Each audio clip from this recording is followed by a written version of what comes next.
মালয়েশিয়ায় কর্মী পাঠানো ইস্যুতে তদন্তের জন্য আরও ৫ কর্মদিবস সময় বাড়িয়ে দেওয়া হয়েছে। সাংবাদিকদের সাথে আলাপকালে এমনটা জানান প্রবাসী কল্যাণ প্রতিমন্ত্রী শফিকুর রহমান চৌধুরী। বলেন, ঈদের পর প্রতিবেদন জমা দেবে তদন্ত কমিটি। তিনি আরও জানান, ওমানে ৯৬,০০০ অবৈধ বাংলাদেশির বৈধতা সহ তাদের ফি মওকুফের আশ্বাস দিয়েছে সে দেশের সরকার। গেল মাসের ৩১ তারিখ মালয়েশিয়া যেতে শাহজালাল আন্তর্জাতিক বিমানবন্দরে ভিড় করেন হাজার হাজার শ্রমিক। ৭৯,০০০ টাকার জায়গায় ৫ থেকে ৬ লাখ টাকা খরচ করার পরেও টিকিট সংকটে আটকে পড়েন প্রায় ১৭,০০০ মানুষ।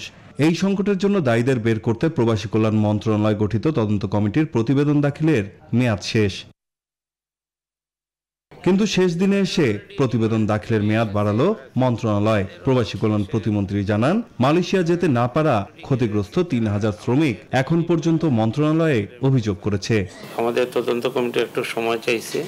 প্রায় ৩,০০০ অভিযোগ আসছে। এর মধ্যে শুধু সিঙ্গল নয়, এর মধ্যে গ্রুপ অভিযোগ আছে।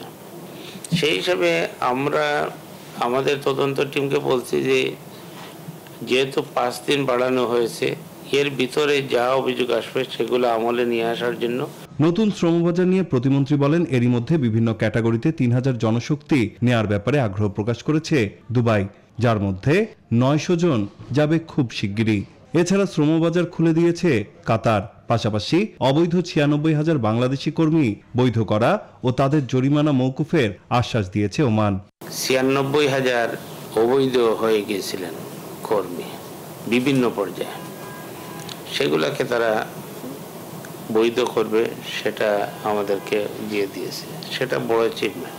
একটা ফিজ নেওয়া হয়, সেই ফিজ যাতে মওকুফ করে তার জন্য আমরা তাদেরকে অনুরোধ করেছি। প্রতিমন্ত্রী আরও জানান, ইতালি দূতাবাসে আটকে পড়া ১,১১,০০০ পাসপোর্ট শিগগিরই ফেরতের ব্যাপারে আশ্বস্ত করেছে কর্তৃপক্ষ।